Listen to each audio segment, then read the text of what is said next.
अपना ध्यान सम्मुख विराजमान श्री श्री 108 श्री परमहंस महान विभूतियों की ओर लगाते हुए और अपनी मुख रचना को पवित्र करने हेतु एक बार ऊंची और मीठे स्वर में बोलिए जयकारा बोल मेरे श्री गुरु महाराज की जय। बोलो श्री सतगुरुदेव भगवान की जय।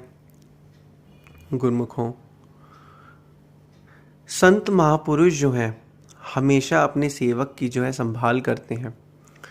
अपने सेवक को हमेशा अपने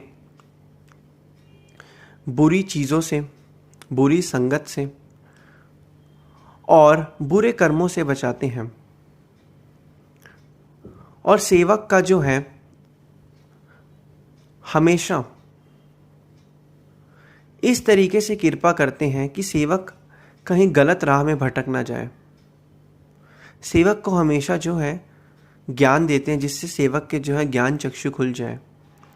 इसी प्रकार एक बार की बात है, एक संत रज्जब भाई थे।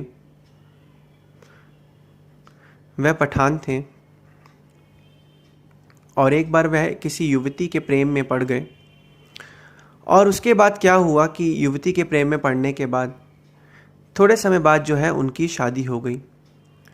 शादी होते समय जो बारात थी वो रास्ते में से गई। संत रज्जब भाई जो थे बिल्कुल सही तरीके से सजे हुए थे, दूल्हे के कपड़े पहने हुए थे, गले में जो थी मालाएं पहनी ही थी, इत्र का छिड़काव हो रहा था और सर पे मोर का जो था पंख था। फिर ऐसे ही बाजार से जब बारात गुजरी तो बारात जो थी उनके जो ससुराल थे उसके आसपास ही थी पहुंची। तुरंत रास्ते में एक संत रज्जब भाई के सामने आए और उन संत ने रज्जब भाई को कहा कि किस लिए दुनिया में आया, समझा नहीं इस राज को।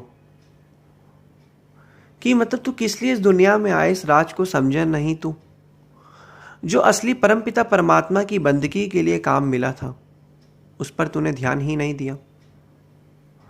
तो ऐसे में संत रज्जब भाई और वो जो संत थे उन दोनों की दृष्टि मिली, दोनों की आंखों से आंखें मिली।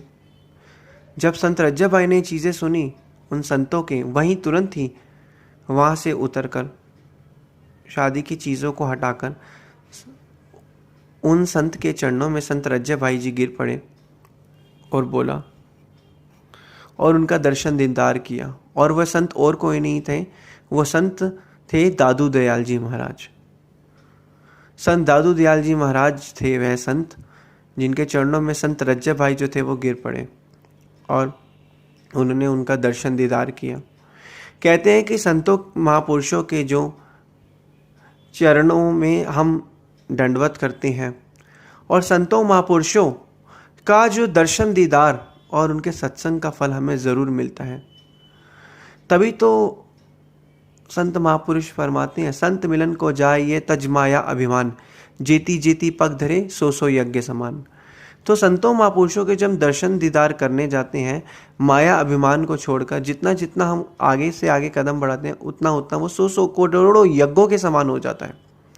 तो ऐसे में फिर संत रज्जब भाई ने वह शादी को छोड़ दिया और अपनी पूरी ज़िंदगी जो थी संत दादू दयाल जी महाराज जी की सेवा भक्ति में, उनकी छाया की तरह उनके पीछे पीछे उनकी भक्ति वगैरह में लग गए।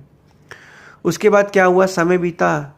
संत जो दादू दयाल जी जब अंतर ध्यान हुए, यह चीज़ गुरुमुख आपको बहुत चौंका दे कि एक सेवक कैसा होना चाहिए। जब संत दादू दयाल जी महाराज अंतर ध्यान हुए तो उसी समय ही जो संत रज्जब भाई थे उन्होंने भी अपनी आंखें जो थी बंद कर ली। पूरे समय तक, पूरी ज़िंदगी तक उन्होंने अपनी आंखें बंद करी। बहुत लोग आंखें बंद कर ली और ज़िंदगी के साथ जब तक वो थे तब तक ज़िंदगी के सारे क्रियाकलाप वगैरह करें। बहुत लोगों ने समझाया कि अब तो आप अपनी आंखें खोल लो, तो उन्होंने कहा कि इन आंखों के जो दर्शन प्रिय जो चीज़ थी वो अब है ही नहीं, तब इस आंखों को खोलने का फ़ायदा ही क्या, अब इस आंखों से मैं क्या देखूं। मतलब ऐसा प्रेम, ऐसा श्रद्धा और ऐसा विश्वास उन संत रज्जब भाई जी का अपने गुरु अपने संत दादू दयाल जी महाराज जी के प्रति था। तो इतने लोगों ने उन्हें समझाया, उन्होंने कहा अब तो दर्शन योग्य कोई चीज़ ही नहीं है, उनके दर्शन के बिना तो ये सब जिंदगी फीकी और अधूरी है। ऐसे होते हैं गुरमुख और संत। तो इसलिए संत रज्जब भाई जी एक मिसाल है कि किस तरीके से उन्होंने भक्ति परमारथ करते हुए अपने श्री जो संत थे उनकी आगे और मौज में चले। तो गुरुमुखो यही हम लोग का भी कर्तव्य है कि जो भक्ति परमारथ के लिए हमें ये जन्म मिला है, उस जन्म को जो है संतों महापुरुषों की सेवा और चरण शरण में लगाएं, क्योंकि संतों महापुरुष ही हमें बताते हैं कि किस लिए दुनिया में आया, समझा नहीं इस राज को, लग गया रोज़ी की फिक्र में, भूल गया असली बात को। फिक्र रोज़ी की छोड़, जिक्र कर भगवान का। फिक्र रोज़ी की तू छोड़ दे और जिक्र कर भगवान का। फिक्र तेरी आप करेगा जिसने जामा दिया इंसान का। तो इसलिए गुरुमुखों हमें संतों महापुरुषों की चरण शरण में भक्ति परमारथ में अपनी सुरती को लगाना है। यही हमारी अपनी असली और सच्ची पूंजी है। बिना इसके तो ये जीवन व्यर्थ ही है, कोई फ़ायदा ही नहीं है। तो इसलिए महापुरुषों की आगे और मौज में चलना है, भक्ति परमारथ के नियमों को हमें जो है निभाना है। यही इस जीवन का सच्चा और असली उद्देश्य है। तो गुरुमुखों में यही करना है। बोलो जयकारा बोल मेरे श्री गुरु महाराज की जय। बोलो श्री सतगुरुदेव भगवान की जय।